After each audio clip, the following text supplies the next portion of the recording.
The following presentation was recorded at the 2025 Southeast Linuxfest in Charlotte, North Carolina. It is licensed under a Creative Commons license.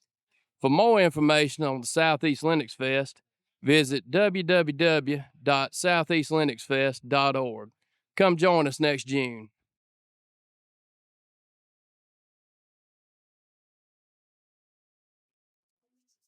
Thank you for coming for this talk. We're going to be talking a little bit about Secure Boot. And the topic I selected was getting to know your frenemy. We'll get into why I chose that topic there. But just a quick intro about myself. I've been in the tech industry for over 25 years. I've been contributing to different open source projects. Throughout those years, a lot of stuff there, but the main ones I wanted to highlight was Asterisk. Many years back, was an active contributor over there. Recently, Rocky Linux. Werewolf is another open source project, maybe some haven't heard of. Did some contributions there. Currently maintaining a driver for DisplayLink. If anybody's using DisplayLink on Linux, especially RPM-based distributions, go check that out. We have different packages there.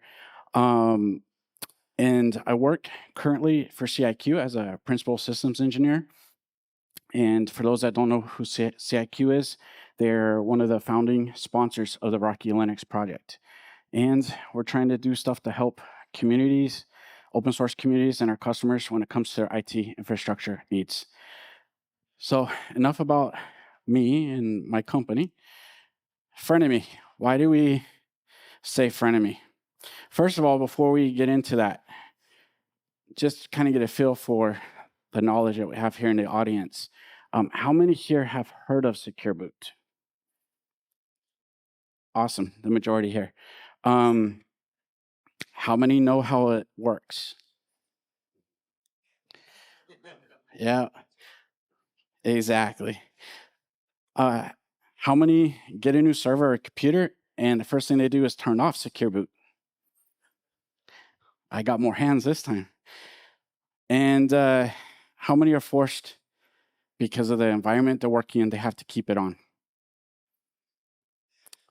I got some hands here. So this is one of the reasons why I got a lot of hands when we said when you get a computer or a server, you turn it off. I got a lot of hands.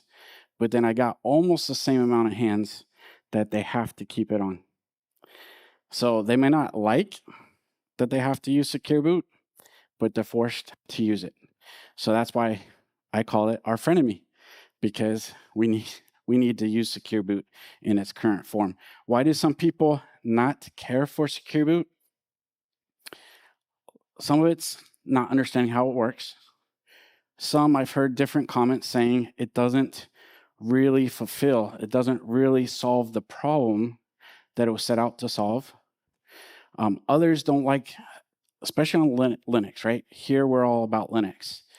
There's a process that takes time to get the ability for a vendor to be able to work with Secure Boot without installing, we'll get into that a little bit further, without having to go through a lot of process to make it easy for the end user to just install the operating system and off they're going with Secure Boot running.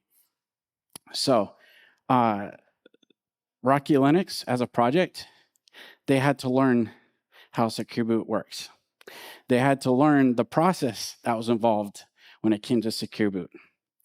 And they realized you could not get, we're going to find out what a SHIM is. They could not get their SHIM that's needed to boot up with Secure Boot turned on as fast as they would have liked. It took several months.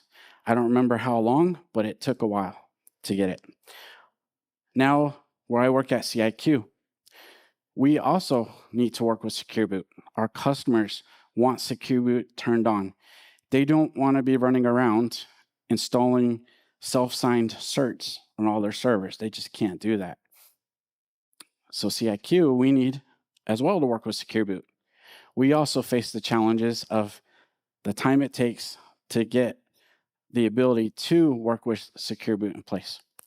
So with all that said, this introduction was to show why there's a lot of headaches that come with Secure Boot. And that's why when you talk to some, they go, no, I'd just rather turn it off. But as an industry right now, we need to come to work with it and to make it our frenemy. We have to, all of us, start using it. It's being used everywhere, even the cloud now. The cloud is using Secure Boot, and it's becoming a requirement in all, pretty much everything now. So, with that said,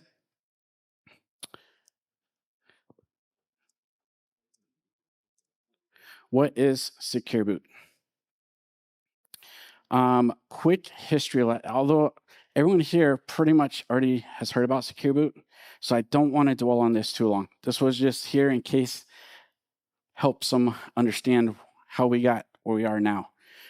So I'll just throw this up real quick. Everything started good old BIOS, right? Everything was simple. But unfortunately, there were some security issues. Malicious bootloaders, code could be executed before boot. So also BIOS had some limitations with the modern computers that were coming out. So in the modern era, in the 2000s, specification came out, an interface specification came out for UEFI. It removed some of the limitations of BIOS, and in 2006, added to the spec was this Secure Boot, which is what we're here to talk about. What was the goal of it? The goal was to only allow trusted software to be loaded during boot. That was the goal. That's what they set out to accomplish. How they do that? They do that by using digital signatures for validation. What they do is it checks the authenticity of the code that's about to run, the source of it, and the integrity. All of this with that goal of making sure that we're not loading untrusted software before we even boot up into our operating system. Now, this I threw up here. It's a little more technical, but I'm going to try to simplify it. So I'm not going to dwell on this slide too much. But on every computer, there's a set of databases. There's a database installed with keys. And those keys, because it's coming from the manufacturer, right? The manufacturer is validating these keys. They're installed on every platform that is sent out, deployed with every computer. So you have the technical terms, platform key, the key enrollment key, and you have a database with allowed keys. You have a database with keys that are not allowed. In case there was a compromise or a bootloader or something that was found that had a security issue, they could put its hash in there and it's not allowed to load and boot. You have all this here before you get to your bootloader. So, and this is installed in NVRAM on the machine. Okay, so this is coming from the manufacturer with these keys already pre-installed, ready to go. This next slide is what I'm hoping makes it a little simpler. Okay, you have your OEM, whoever you're buying the server from, the PC from, they have their platform key. Their platform key is crucial here because that key is the only key allowed to update any of these other databases in here. Then you have your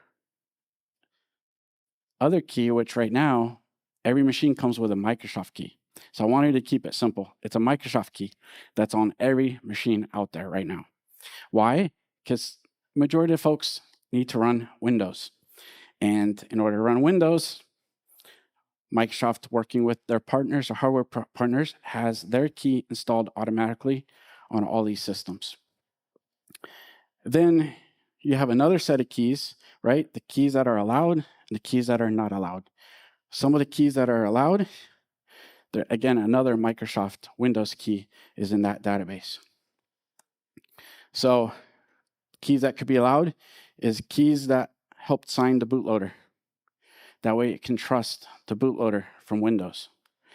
Other things could be in there. For instance, I looked on my Dell, see what keys were installed. There's a firmware updater key that's in there that's been installed by the OEM. So now we get to the topic I think we all were curious about more is Linux, right? We just talked about Windows. How does this work with Linux? Because I don't want to run Windows on my machine. Well, the difficult part here is you're going to be running a Linux bootloader. And a bootloader needs to be signed by a key that's trusted. And the key needs to be on the hardware. How do we do that? Well, we have what is called a SHIM. The SHIM is a piece of code. It's a bootloader code that has actually been signed by Microsoft. So it's been signed, it's been blessed by Microsoft. And because of that, the system says, hey, I will load this SHIM. I will load that code. What's within the SHIM? Well, the SHIM actually helps to add your Linux key into the system, into the chain. So there's like a chain of trust going on here. It adds that key, that Linux key, in order to then be able to move to the next step, loading your bootloader. So tried to simplify this down. Hopefully, I'm seeing some stares, so I'm hoping that this is coming across a little clear. But right now, the state of things is we need this SHIM so that we don't have to have a Linux key installed on every piece of hardware out there in order to be able to load a Linux bootloader. So this is the current state. We have the SHIM. I'm going to go into a little bit later, how do you get the SHIM, right? But in simple terms, we have the SHIM. It's been signed by Microsoft, and because it's gone through a process that Microsoft has put in place in order to trust and validate this code, then they sign it, and it can be used to boot your operating system. So, my notes. So how do you get a SHIM signed? Well, you got to join the Microsoft hardware program. And the reason why you have to join that is because that's where they do their file signing. There's file signing service that's part of this program. So you have to join that program first to gain access to their file signing service. But you also need to have an EV code signing cert. This EV code signing cert is what you set up inside the Microsoft hardware program. That way they can know, hey, you're a legitimate organization, or that you're legitimate. They want to make sure before they sign this code that's going to run on all these systems that we trust and we validated the person that's going to be using this SHIM on all these systems. But that's not all. There is a review process that you have to go through, and it's called a SHIM review. And actually I have the right here on GitHub. That's where the information is. And there's a template there, and they walk you through the whole process of going through and getting your SHIM reviewed by those that are approved. There's several reviewers. When you're the first to go through this process, obviously, it makes sense, right?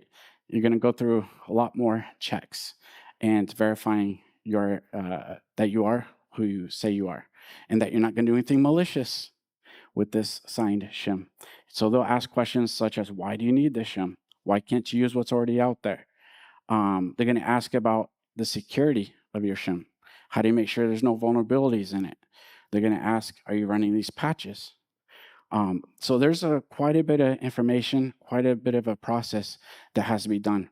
Now, it's great, right, to have this extra validation, have folks that are experts in this field checking everything before Microsoft will sign this SHIM that is needed for secure boot. The only issue is it's volunteers, right? It can take time. And sometimes it takes several months before you can get your SHIM approved to be able to then go over to Microsoft to say, hey, would you please sign my SHIM? And they will go and check to make sure that the committee has reviewed your SHIM before they sign it. So this is the current state of things as far as the SHIM and why you need it for secure boot. But once you get to know the process, it's not too bad. But the time part is what kills everyone. That's the part that hopefully we can someday shrink down or change the process to one that we can still trust, right? Because we want to still trust whatever's being reviewed by that committee coming out of it is not malicious, but not take so much time to go through that process. Once the SHIM is approved by the committee, then you submit it to Microsoft for signing. So again, I'm trying to condense this down to the process, but this more or less gives everyone here an idea of what it takes to just get a SHIM. And if you remember on the prior slide, you need that SHIM to be able to have secure boot turned on to even start the boot process of your operating system, Linux operating system.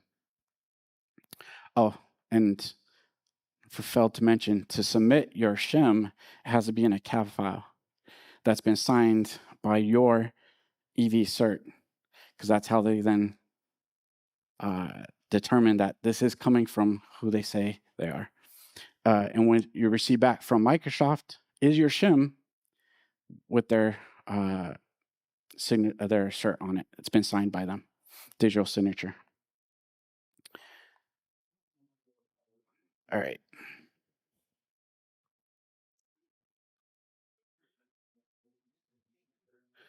So what was next on my slide?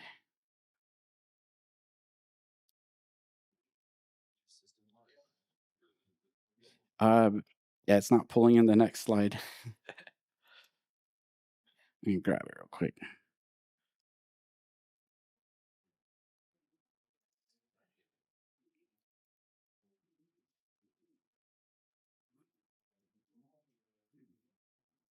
So we'll see if it eventually catches up. So now that we've got that out of the way, maybe some ask, well, what about my drivers that I need that don't come with my operating system, outer tree drivers? What do I do? Because one thing I think I failed to mention, any drivers that are part of your operating system have to also be signed. That's the one thing I missed in my notes. So this SHIM contains your certificate of authority that issues keys, right? Other keys that you're going to use to sign other parts of the boot process. Your bootloader, it's going to sign your kernel, it's going to sign the kernel drivers, right? So all those things have to be signed by the CA that's now trusted because your SHIM has it and it's been signed by Microsoft, right? So this is a complete chain here. So what about drivers that are not part of your kernel or your operating system, right? Those outer tree drivers, what do you do with those? Well, there's a couple options. The main one is if it's not been signed by your trusted CA, it just won't load. So we don't want to turn off secure boot. My driver's not working, and turn off secure boot, they're fixed. No, what we want to do is go through the process. We can do a self-signed cert. And once you have a self-signed cert, use that cert and sign your driver. But it doesn't know, hey, you're self-signing your stuff. Do we trust you? Well, there's a thing called the machine owner key. Okay, so that's basically what you want to do is you want to enroll your key saying, I am the owner of this machine. I am validating that I want this key loaded and I want it to be trusted. And so there's a mock manager that you would use to enroll this. And once that's enrolled, now you can load your driver and you can keep secure boot turned on. That way you're not having to turn that off. There's a easier way. So you go, okay, what about every time my kernel updates or every time I need a new driver, what do I do, right? I think the most common case that I need it for is when I'm updating the kernel, right? I don't want to have to worry about signing my drivers again.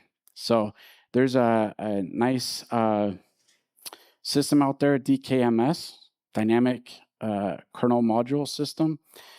And what it will do, any drivers that support that, sometimes, like for instance, NVIDIA's proprietary drivers will ask, hey, do you want to install DKMS? For those that are okay with running proprietary NVIDIA drivers, do it. It will make your life easier. It will definitely make it easier. So if you want it, so that the next time you update your kernel, it will automatically compile your module against that kernel that's being installed. Now, if you've set up DKMS to use your cert that we just talked about, your self-signed cert, it will automatically sign your kernel module for you that just got built. So when you go and reboot, you don't have to worry when you boot into the new kernel, oops, now my driver's busted. Nope, it will keep it going. As long as there hasn't been any ABI changes with the kernel update, then you don't have to worry about it. It will boot right up, and you get to keep secure boot on, right? We still want to use secure boot. So I just wanted to mention that to everyone here.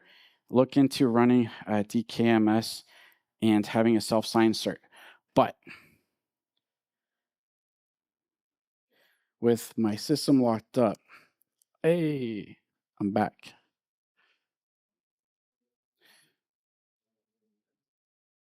All right, I was going to attempt to do a demo. I was going to do it on the other laptop, which did not want to work here with the projector. I don't know if I am that daring to try something here off the cuff. I was debating about it because I could also run here. What I wanted to do, though, was encourage everyone to get to know Secure Boot, understand it better, and you can do it by way of virtual machines. This is how I'm doing a lot of my testing, is actually with virtual machines. But one thing that seems to trip everyone up that I've noticed is if you go with just the default settings, when you start saying, okay, create a new virtual machine, whether it's in Cockpit, whether it's in UTM on a Mac, I use UTM a lot on the Mac, don't immediately start your install. What you should do is say, hey, I want to customize, or hey, I want to open up my virtual machine settings first, and then go find the settings that allow you to select UEFI boot, because you need UEFI to do secure boot. And if you turn that on, UEFI boot, then you go and do your install, the installer, Anaconda will pick that up, and it will do the proper setup as far as your layout of your storage, all the technical stuff needed to do secure boot. It does it for you. So that's one thing that usually trips everyone up when they're trying to play with secure boot, to understand it and learn it. So make sure, don't just immediately start install. Make sure to go in and customize. On UTM, you have to go in under QEMU settings and make sure you turn on TPM. Turn that on, then UEFI will be enabled. In Cockpit, you just have to go into firmware, change it from BIOS to UEFI. Okay, so nice tip. Hopefully that helps somebody that's playing with it. But once you have your OS installed, you can go in and you can run a command. There's a command to be able to check if you have secure boot actually on. Again, I was going to show that. I apologize. But it's simple command mock util. Okay, so mock, think of that. That's machine owner key, util, mock util, space --sb, secure boot, -state, right? If you run that command, it will tell you if you have secure boot enabled. But there's other cool things you can do with that utility. You can see what keys are enrolled. You can see your PK that I talked about earlier, the PK platform key. You can see that key. You can see the Microsoft keys. You can see whatever your distro that you're running, whether it's if it's Rocky, you're going to see the RESF key there under the enrolled keys. And that's helpful for somebody that's wanting to understand better secure boot, or troubleshoot, why is secure boot not running? Is my key actually loaded in here, right? So that was some tips I wanted to share there.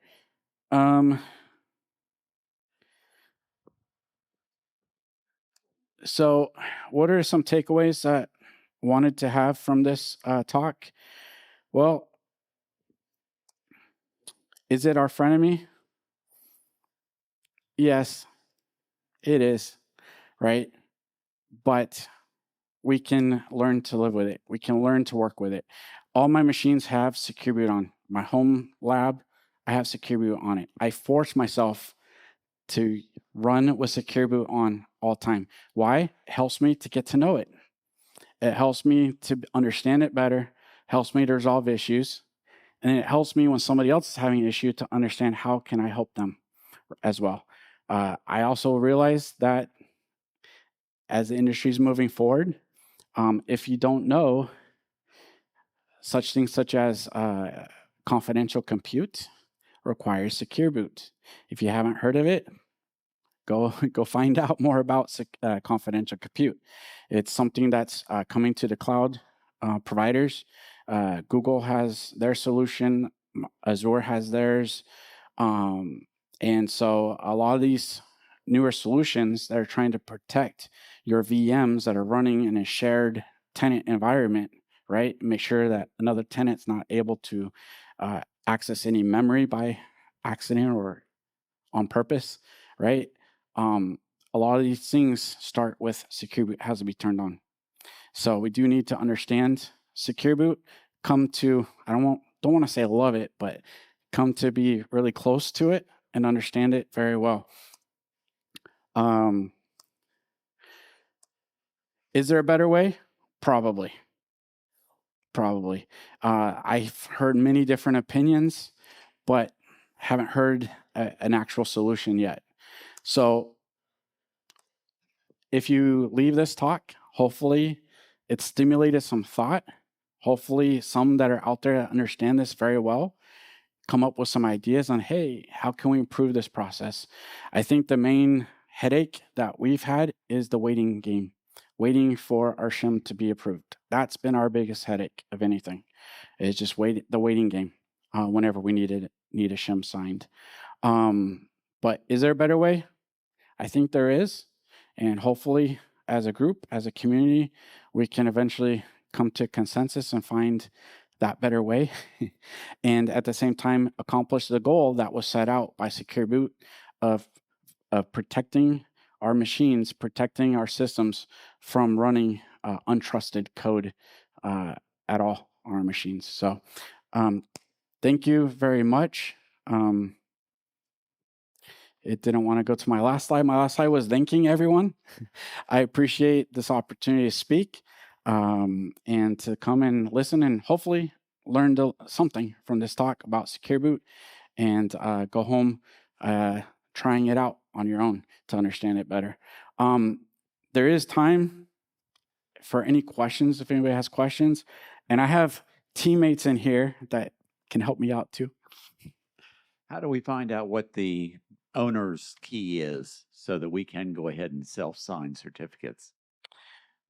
The owner's key, you mean like, so I talked about the machine owner key? Machine owner key, right. Okay, that's you. You I can. know, but how do I find out that, there's no key in there already?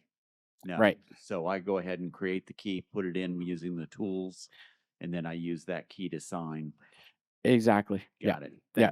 And in fact, if you use DKMS, they've simplified this process a lot. I remember from some years back, you had to do a lot of manual work. If you have DKMS installed, the very first time that a module is built with DKMS, it will actually go and create the cert for you. So it's there, and then you just but the only part you need to do is you need to enroll it now. So that's left up to the end, to the user. You have to enroll that because what you're doing is you're telling your system, hey, I trust this key. And what it will do, the process will actually ask you, okay, give me a password. You're going to put in a password. You're going to reboot your system, and it's going to pop up with Mock Manager and say, what's your password that you selected? So again, it's trying to verify that some malicious code isn't running on your system, trying to roll this key and get it trusted. So then you're prompted, hey, you need to enroll this key. What's the password that you selected? Okay, you put in your password. It goes, okay, we're going to enroll this key for it. It will actually give you some other options. Do you want to enroll this key? And you say, yes. It's like double checking. Are you sure you trust this? You go ahead and enroll that key. And once it's enrolled, when during the boot process, when your kernel module goes to get loaded, it will check. It will validate, hey, it's been signed. Do I trust it? Oh, I do trust this. I will load this module. Hopefully that answered. Yeah, sure. I have a few questions. First,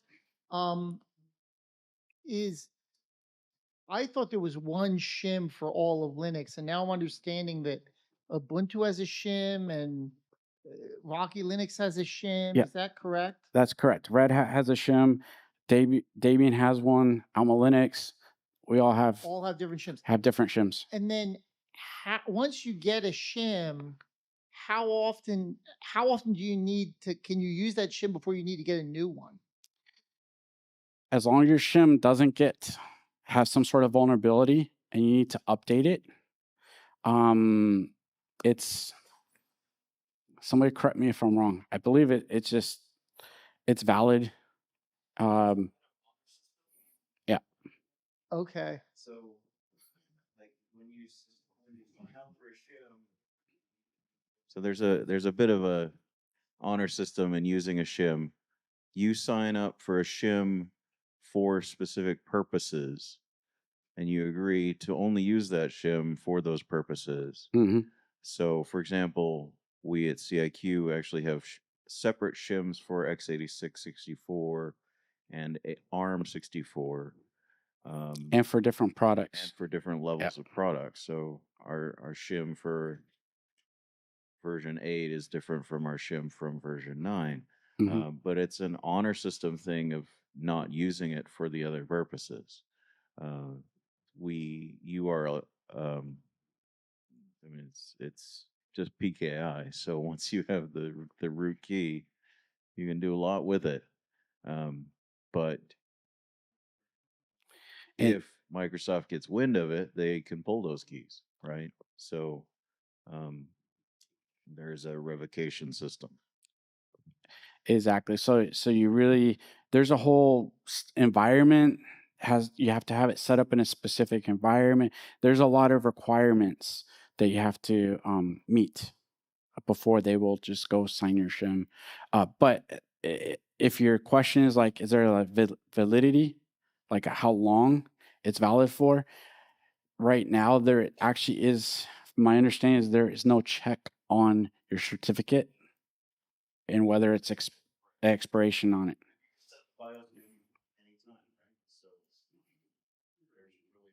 Okay. So if you're doing Ubuntu, let's just say 2204, and then you're going to 2404, you're probably using the same shim. Most likely. Okay. Most likely. And then my other question is, if you have a dual boot system that will boot in Windows or Linux, my understanding is you have to disable secure boot for that to work. Nope. That is not true. No. Remember if you're doing dual boot, it's the bootloader. Is the bootloader trusted? Has it been signed? If it's been signed by, let's say you're using Windows bootloader, but then choosing to go into Linux or choosing to go into Windows, or if you're using Grub, right, as your bootloader, well, if it's been signed by the CA that's in that shim, it will run, your bootloader will run and then give you the option, hey, will I load Windows? And of course, all the Windows keys are already part of your system. So it will trust the boot process and everything that's involved with booting up your Windows OS. And then because you're using Grub, that's already been signed as well and trusted, it will load your Linux operating system. Yeah, I had to turn off for some reason. I don't remember why. So I'm just going to go back and see if it still works if I enable it. Thank you. Right. Sure. Be very aware that if you turn secure boot on, next time you boot, be very aware that if you turn secure boot on, next time you boot into Windows, it will silently encrypt your hard drive. And and then after BitLocker. some time, like hours or even days, it'll just blue screen and you're dead. Thank you. I think I'm stupid and maybe I don't understand things well because I'm not a computer professional, but I mean, I'm just more and more convinced that Microsoft Windows is malware. And it sounds to me kind of like you got to get Ford's permission to drive your Chevy. And that's the problem many have with this current process. Yeah. I mean, there should be class action lawsuits about it. If you look at the history, there's been there's been stuff about it. Many in the industry did not, especially open source, right? We're like, hey, you're trying to now shut this down. The specification doesn't say Microsoft has to be the one guiding everything. The spec is there, but they're the ones that worked with the manufacturers and got their keys on all the systems. So So is there, I guess there's a little bit of a difference from secure boot and I guess all of the stuff before full disk encryption. Is that correct? So like you can have like a secure, like a full disk encryption password and stuff, and that's separated from secure booting things, correct? Or is it, I'm trying to figure out kind of like the separation between secure boot and then full disk encryption with like Lux and other things like that. Do you know the difference for that? I want to say yes. Yeah, they're separate, right? They are separate. Because Lux, it's not related to it. Exactly. Because what's going through my head is there is a way to use TPM though, but that's not secure boot. Correct. Exactly. Which is what I have going on here. I actually have encryption on the hard drive here, but I'm unlocking it with the TPM. Yeah.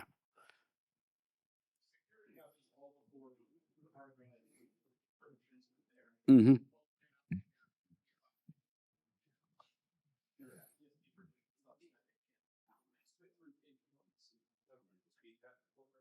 Yep.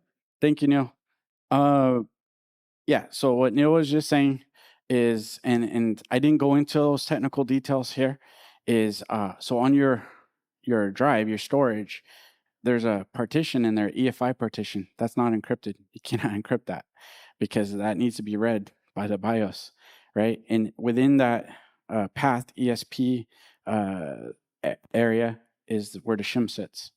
And that's where your system will go, here's my SHIM, load the code that then kicks off the process of booting. So that's why they're separate. Any other questions right here?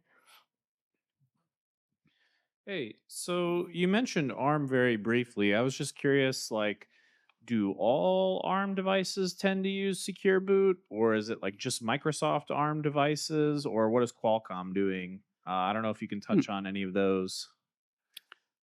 I'm not sure about Qualcomm myself directly, but ARM does have secure boot support.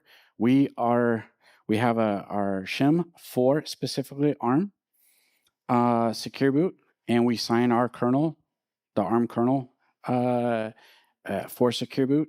So it's somebody want to clarify or add a little more detail? I saw Joseph. So secure boot's more of a UEFI feature than a processor architecture feature, right? So if your processor or actually your system on a chip supports UEFI, more likely it's going to support secure boot than if it doesn't. I'm almost certain that every phone is running a secure boot of some kind, and that's why it has to be jailbroken, right? But like Raspberry Pi, for example, didn't have UEFI booting until what, 3 years ago. So, but now it does, and now you can secure boot your Raspberry Pis. So- Yeah. Oh, and you do need a TPM, I think. So, Thank you. so not every UEFI can secure boot, but it's pretty ubiquitous. Thank you, Joseph. He is correct. So UEFI is supposed to be architecture agnostic. So, and secure boot is part of that specification. Anything else? Any of my teammates want to add anything I may have missed? Neil. Yeah, just one thing on the UEFI thing is that it's not just UEFI. Technically, every architecture that Rocky supports and most operating support, so x86 64, ARM 64, PowerPC 64, and S390X, as well as RISC-V very technically, but I don't think there's any generic Linux implementations of it yet. It's very like embedded device specific, but all of those can technically do secure boot. And like for S390X, that's not even through UEFI, it's through Zippel. Like it's an entirely different bootloader that very technically supports secure boot on Linux in, you know, your multi-million-dollar LPARs. Thank you for that clarification, Neil. If there's nothing else, again, thank you all for coming and hearing me.